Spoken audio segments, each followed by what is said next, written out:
America అధ్యక్షుడు Donald Trump మరోసారి ఇండియాపై తన అక్కసును వెళ్లగక్కాడు. ఈసారి ఆయన పరోక్షంగా యాపిల్ ఐఫోన్ను ఉద్దేశించి కామెంట్ చేశాడు. యాపిల్ సీఈఓ టిమ్ కుక్ను ఉద్దేశించి అమెరికాలో ఐఫోన్ విక్రయించుకోవాలంటే అమెరికాలోనే తయారు చేయాల్సిందే, ఇండియాలో కానీ మరో ప్రాంతంలో తయారు చేసుకొని అమెరికా మార్కెట్లో విక్రయిస్తానంటే మాత్రం కుదరదు, 25% పన్ను చెల్లించాల్సిందేనని శుక్రవారం నాడు హెచ్చరించాడు. ట్రంప్ తన సోషల్ మీడియా పోస్టులో ఇంకా ఏమన్నారో ఈ ప్రత్యేక కథనంలో చూద్దాం.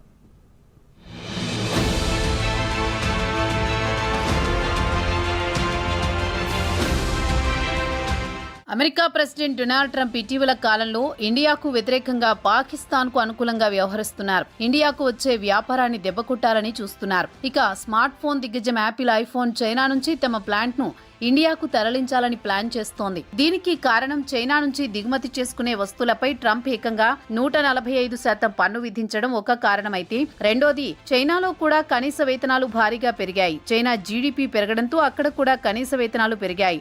ఒక్కో కార్మికుడికి సుమారు $1,100 వరకు చెల్లించాల్సి వస్తోంది. దీంతో యాపిల్ వేతనాలు తక్కువగా ఉండే వియత్నాంకు, ఇండియాకు తమ ప్లాంట్ను మార్చుకోవాలనుకుంది. పనులు కూడా మొదలుపెట్టింది.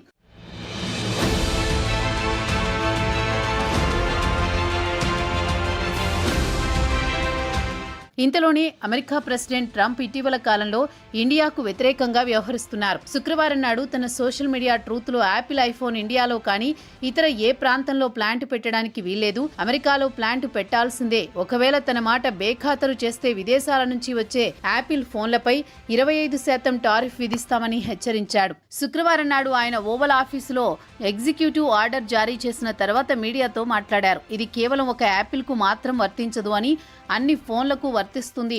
ఇతర దేశాల్లో ఫోన్లు తయారు చేసుకుని అమెరికాలో అమ్ముకుందామంటే ఇక కుదరదని ఆయన స్పష్టం చేశారు. ఇది కేవలం యాపిల్కే కాదు, శాంసంగ్ తో పాటు ఇతర కంపెనీలకు కూడా వర్తిస్తుందన్నారు. లేదంటే తాను అమెరికా ప్రజలకు అన్యాయం చేసినట్లవుతుందన్నారు ట్రంప్.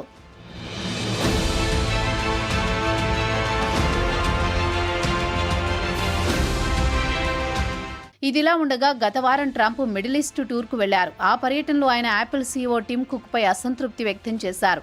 ఇక అసలు విషయానికొస్తే కుక్ తన ఫోన్లను ఇండియాలో కొత్త ప్లాంట్లు నిర్మించి అక్కడ తయారు చేసి అమెరికాలో విక్రయిస్తానడం ఏమిటని నిలదీశారు. గత కొన్ని సంవత్సరాల నుంచి యాపిల్ తమ ప్రోడక్ట్లను వివిధ దేశాల్లో ఉత్పత్తి చేస్తోంది.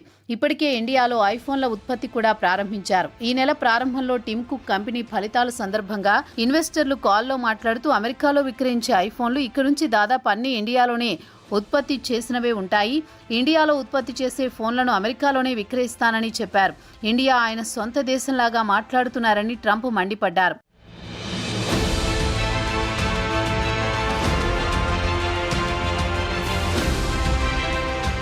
కాగా కుక్ యాపిల్ త్రైమాసిక ఫలితాల తర్వాత ఇన్వెస్టర్ల కాల్లో మాట్లాడుతూ ఈ త్రైమాసికంలో $900 మిలియన్ వరకు టారిఫ్ల భారం మోయాల్సి వస్తోందని చెప్పారు. దాని ప్రభావం ఫలితాలపై పడుతుందన్నారు.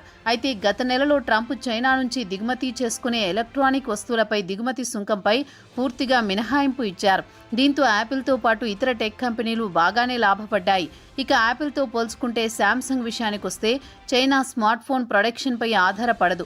అదీ కాకుండా కొరియాకు చెందిన ఈ కంపెనీ 2019లో చైనాలో తన ఫ్యాక్టరీని మూసివేసింది. దేశీయ మార్కెట్లో తన పోటీ కంపెనీలతో పోటీ పడలేక మార్కెట్ వాటాను కోల్పోవడంతో చైనాలో ప్లాంట్ను మూసివేసింది. అయితే దక్షిణ కొరియాలో తమ ప్లాంట్ను యథావిధిగా కొనసాగిస్తోంది.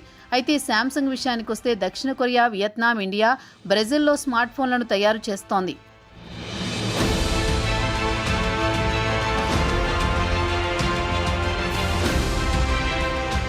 ఇదిలా ఉండగా అమెరికా చైనా నుంచి దిగుమతి చేసుకునే వస్తువులపై 145% నుంచి 30% కుదించింది. ఇక ప్రపంచంలో ఇతర దేశాల నుంచి దిగుమతి చేసుకునే వస్తువులపై యూనివర్సల్ టారిఫ్ 10%గా కొనసాగిస్తున్నారు. అమెరికాలో ఎంటర్ అయ్యే ఐఫోన్లలో 90% చైనాలో అసెంబ్లీ అయినవే వచ్చేవి. అయితే గత వారం ట్రంప్ మిడిల్ ఈస్ట్ టూర్కు వెళ్లినప్పుడు ఖతార్లో కుక్ ట్రంప్ను కలిశారు. అప్పుడు ఇండియాలో ఐఫోన్ ప్లాంట్ పెట్టి అక్కడే యాపిల్ ఫోన్లను తయారు చేయిస్తున్నానని చెప్పాడు. దీనికి ట్రంప్ ఘాటుగా స్పందించారు. టిమ్ కుక్తో తనకు చిన్న సమస్య ఉంది. కుక్, నిన్ను ఫ్రెండ్గా చాలా చూసుకుంటున్నాను. నువ్వేమో అమెరికాలో $500 బిలియన్ పెట్టుబడులు పెడతానన్నావు. ఇప్పుడేమో ఇండియాలో యాపిల్ ప్లాంట్ పెడుతున్నావు. ఇండియాలో నువ్వు ప్లాంట్ పెట్టడానికి వీల్లేదని కరాఖండిగా తేల్చి చెప్పాడు.